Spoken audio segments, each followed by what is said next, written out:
Advaniji called me to address a large number of Karyakartas and thinkers of BJP in Jinjoli in 1994. And after that, this is an opportunity which I have got to share my thoughts. And my friend Balbirji and dear brothers and sisters who are assembled here. The topic is Globalization and Indian Society. Obviously, Balbir knows where the drift of my study has been in the last 3 decades. That's why he has probably chosen the word Indian society rather than India. But before that, I am extremely happy that I have been called to address the first meeting of the Vivekananda Study Circle. My association with Swami Vivekananda has been my gateway to understanding India. I was in a village. I got educated in Tamil medium. And when I came to Madras city and joined the Vivekananda College, I could not understand one sentence of English. And the Vivekananda College monks took so much pity on me, coached me. In 3 months, they transformed me into not only a student who could understand English and a bright student, and afterwards I passed out in CA examinations with All India colors. That only gave me the academic distinction, but far more than that was Swami Vivekananda's total influence on my thinking. And that's what led me to RSS later. And I can understand this country better when I see this country, the society, our whole public life through the vision provided by Swami Vivekananda, which has also very largely influenced my thinking, which I will be presenting here. See, for a political party which is context bound, to take up a topic of this kind, which is a large text, is a combination which we rarely see. Every political party is interested in dealing with the day-to-day situation. But globalization as an economic, as a politico-economic phenomenon, what impact it will have on the Indian society is a very large issue which transcends all contexts. You cannot limit it to a context. In fact, it may not be fitted into a context. So, I am happy that the BJP is taking up an issue which is not unrelated to the context, but which transcends the context. But it is very important because if a party were to look up on what its responsibility is in handling the society, the nation, the polity, and the institutions associated with it, the core understanding will have to be of what this society is. And if you look at globalization, which is about 2 decades old, and this came with like a tsunami in early 1990s, and everyone's mantra was globalization. And today, if there is any word which is practically absent in the global discourse, it is globalization. I don't think anyone very seriously talks about globalization today. People talk about global trade. People talk about global investment. People talk about global demand, global supply. But there is no discourse about globalization today, because in 20 years the world has got fatigued with the idea of globalization, because it was an undefined concept, ill-defined concept, poorly executed. It has produced enormously wrong results, not only for people who were not part of the decision making about globalization, but also people who decided about globalization. And 2008 has proved that the basis on which globalization was driven, the theories, the financial theories, the market theories, the theories about the relationship between the people and the society, the government and the people, have all proved to be wrong. In June 2010, The Economist magazine came out with a cover story on the state of the economic theories today. It said the economic theories expounded in the last 30 years, which incidentally produced globalization, are useless at best and positively harmful at worst. All the theories for which Nobel Prizes were given were found to be not only faulty, but they were also found to be harmful, like what is known as the Black-Scholes theory, about which I will make a mention in the course of a presentation. When the tsunami of globalization struck India, and we had no intellectual wherewithal or basic groundwork to understand what its impact is going to be on us, there was no literature, there was no counter-opinion building. It was a complete mass defection from the socialist pursuit to the market pursuit. And some of us who did not agree with it didn't know how to stop and make the people think that this may not be the right way. So we started traveling across the country, and all that I am going to share with you today is the empirical knowledge which all of us gathered as to what happens in Ludhiana, Batala, Rajkot, Jamnagar, Morbi, right down to Thoothukudi. We visited about 42 industrial clusters in a period of about 5 to 60 years and found that the assumptions on which policies are being decided, the economic discourse that is taking place in this country, have nothing to do with the productive energies of India. And I will give you a small example. All of us are very educated. We think about the country, we are concerned about the country. But how many of us know which is the place which has the highest per capita income in India? It is not Bombay, it's not Delhi, it's not Calcutta, it is not Chennai, it is not Bangalore, it's not Hyderabad. It is a small place called Morbi in Gujarat, where people make the Ajanta wall clock. It's a small community. And you go, you can't talk to anybody in English because nobody will understand English. When I was talking to the Rajkot Industries Association chairman, we talked till 2 o'clock in the morning from about 9 o'clock in the evening.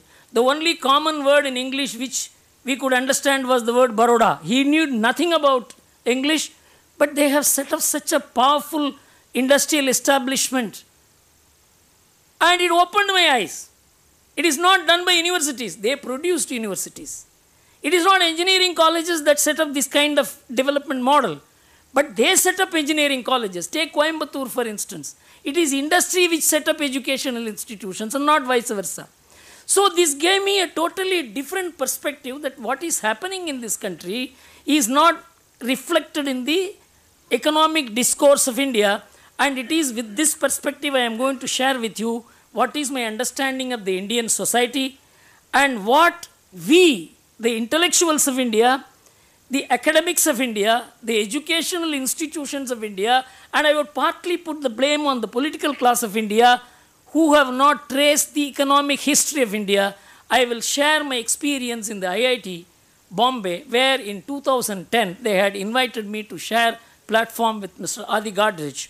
And he was to speak first and I was to speak later. It was a very, very tough program. Research scholars, students, academics, all were there. And he spoke brilliantly for an hour, in which the quintessence of his thought was that India has been a great civilization. It knew philosophy, it knew spirituality, it knew how to coexist with differing thoughts. But the one area where it has been a thorough failure was economics. And we started putting up economic performance only after globalization came in. Otherwise, we had only what is known as the Hindu rate of growth. You know, the entire audience clapped. And he was given a roaring reception. And I had gone with a particular mindset to speak, and I had gone with certain points. I kept aside all the points because I was surprised that in such an institution of such high learning, which is going to brand India, which is going to represent India as a rising intellectual giant, IITs, IIMs, I was surprised at the kind of ignorance about India. So I decided to keep aside the notes which I had taken and began talking on what is the current Western understanding about the Indian economic performance. You know, our mind about India was made by scholars who never visited India, who never dealt with Indians, who never read any Indian literature. Take two persons, for instance, Karl Marx. In the year 1853, before he wrote the Das Kapital in 1857, Karl Marx wrote a couple of articles actually on 25th June 1853. In the New York Herald Tribune, he wrote two articles in which he traced what his understanding about India was. He said it is a very peculiar country. It's one country, no doubt. And it has some kind of a centralized living model. And it is infrastructure and the mobility of the people are looked after by king who somehow function together. But economically, if you look at that country, every village is an economic unit. It is a tariff unit. And it doesn't import or export anything. It produces and consumes. The producer is also the consumer is also the producer, which he later on called the Asiatic method of production. He said it's a very peculiar country. And there is no economic inequality because no one has any power over others. This was called primitive socialism in the communist terminology even today. But he said there is something very wrong with this society. They are worshipping monkeys. They are worshipping cows. And such a backward society can never progress and carry out a revolution which is necessary for advancement of the human race. It is necessary to destroy the social base, the society. And that work the British is doing, even though it is a very painful destruction, it is a pleasurable destruction also. This is what Karl Marx said. You know, the man never came to India, he never read in Indian literature, he never met any Indian and spoken about India, but he wrote about India, and you know, he became one of the most powerful thinkers influencing the Indian intellectual establishment, political establishment, sociology, and economic thinking. And our academics are still under the grip of this powerful thought that India is semi-barbaric. This is what he classified India as. And then another person, Max Weber, less known but a more powerful social thinker, he was the man who aligned economics and sociology. He wrote a book called Sociology of Economics, which defined why the Protestant societies are coming up and Catholic societies are lagging behind. And he said that Protestant societies, because they release a person from the control of the church and from the control of the hierarchy, it opens a person to individualism, entrepreneurship, enterprise, and so they are more fitted to handle capitalism. And he predicted in early 1900 that America would become an economic power only because of the Protestant ethic. He was absolutely right as for the Christendom. The relative values of capitalism with Protestant Christianity and Catholic Christianity. And he is one of the most powerful and influential thinkers of the sociological and economic establishments and academics all over the world today. And there are researches which show that these two thinkers influenced Indian establishment more than any other intellectuals. And I would have been very happy if Max Weber had stopped writing with only his understanding about Europe and America. But he wrote a book in 1925 which was not published till 1950. That was about the religion of Hinduism and Buddhism, in which he said two societies can never come up. That is China and India, because they believe in karma and rebirth, which is anti-enterprise, anti-entrepreneurial development, and so these two nations can never come up. You know, researchers after researchers have confirmed that Indian political, sociological, economic and political establishments have been powerfully influenced by these two thinkers. And afterwards, you know, John Kenneth Galbraith came here, a great friend of Pandit Nehru, and he said, I can't understand, India is a functioning anarchy. That it is an anarchic society, but surprisingly it is functioning also. And we quoted all this. We defined ourselves through Karl Marx, through Max Weber, through Galbraith, and came Professor Raj Krishna. He was asked why India is growing so slowly. He said it is Hindu rate of growth. This was 1978. That's how we defined India. India was defined by people who had nothing to do with India, nothing to do with understanding the Indian society or Indian civilization. And you know, a remarkable U-turn took place in the world about which no one has cared to understand. That in 1970s, when Japan began rising as an economic power, the West was surprised. Because economic development, economic progress is supposed to be the preserve of the West. How could Japan, from Asia, an underdeveloped place, a place which is condemned not to develop, a Buddhist country, how could it develop? And so one Paul Bayrock, a Belgian economist, made a thorough study of the economic development of different nations from 1750 to 1918. And he came out with a surprising finding that in 1750, if you draw the economic development statistics of the world, it would look like this. China, 32.8% share in global GDP. China was the top country in 1750 with 33% of world GDP. India second with 25% of world GDP. UK, one of the last with 1.8% of the world GDP. America with 0.1% of world's GDP. He said these are the structure of the world economy in 1750. And India went down from 24.5 in 1750 to 20 in 1800, 17 in 1830, 8 in 1880, 1.7 in 1900. In just 150 years, the Indian economy, the Indian polity, the Indian society, the Indian civilization crashed. And the same thing happened to China. From 33% in 1750, China became 6% in 1900. And in the same period, UK and US, which had just 2% between them in 1750, their share went up to 41% in 1900. This completely transformed, paradigm shifted, transferred the power, economic power, political power, cultural power, civilizational power from Asia to the West. When Paul Bayrock came up with this theory, the West was stunned.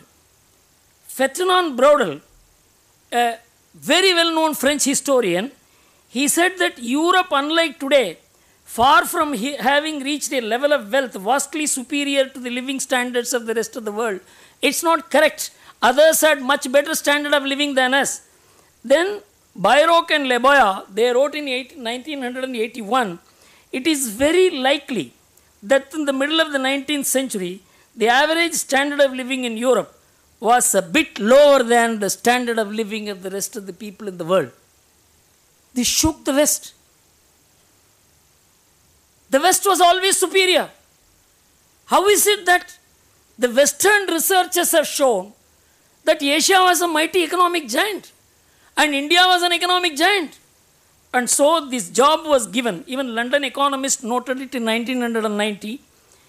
Then Angus Maddison, the greatest economic historian ever, he was given the responsibility by the OECD countries to test and verify whether Paul Bayrock's research was correct or not. It was not a single man's research. They instituted what is known as a Development Studies Institute. All the 20 countries funded it, and he was given a fleet of research scholars to work with, and Angus Maddison started his work like this. If Bayrock is right, then much more of the backwardness of the third world, that is Asia, presumably has to be explained by colonial exploitation, and much less of Europe's advantage can be due to scientific precocity, continued slow accumulation of wealth, and organizational financial superiority. You cannot say it happened, our growth happened because of this. It has to be with colonial exploitation. This is how Angus Madison started the work and said that Paul Byro cannot be correct. And Angus Madison came out with the final conclusion in the year 2001. Until June 2010, Angus Madison kept on publishing his researches, in which he said he drew a 2000-year economic history of the world, starting from the first year of the common era called AD. He said, if you look at the economic statistics in the year 2000, in the year 1 of the common era, India tops the world with 34% of world GDP, China next. In the year 1000, if you draw the economic statistics, India still leads with 28%. In the year 1400, India again leads. In the year 1500, India again leads. In the year 1600, China overtakes India. In the year 1700, India overtakes China. And Angus Madison came to the conclusion that Indian economic crash occurred essentially and wholly because of colonial exploitation. When I mentioned this to the IIT students, scholars, researchers, academics, they were stunned. No one knew. And Adi Gandharaj was also there. It's all available on the YouTube. You can see both the lectures. And after I completed the lecture, and of course I said more, which I will say here, and all of them came and surrounded. Sir, you don't stop with giving this lecture. We want you to run a course for us. And I ran a course for them in the first quarter of this year. I took 21-hour course for the entire MBA students, in which many research scholars, academics also participated. Why I am mentioning this is that the tallest educational institution of India had no understanding of Indian economic history, which is now proved. Actually, if you want to look at the Angus Madison's work, he is known as World Economic History, a Millennial Perspective. It is available on the internet of OECD even today. You know what is OECD countries? It is 26 richest countries in the world, and its statistics are most trusted and relied upon. It is that OECD forum which has declared this as the most authentic economic history of the world. The benefit of this study, Karl Marx did not have. The benefit of this study, Max Weber did not have. The benefit of this study, Galbraith did not have, nor Mr. Professor Raj Krishna. But still, day before yesterday, I see articles being written about the Hindu rate of growth. You can understand the divergence between the truth and the myth. The myth about India, which has settled in our mind, has made us debrand India, devalue the Indian society, and all the problems of India we attribute to the Indian society. Take for instance just the gender phenomena. That Indians kill their girl children. All of us accept it. But from 1901, statistics is available. In 1901, the gender ratio of India was 972 to 1000. It was the highest in the world at that time, 1901. The world average is even today 960. 972 to 1000 was the first Indian census calculation of gender ratio. In 1951, it became 946. In 1991, it became 927. In 2011 only, it has moved up to in 2011, it has become 940.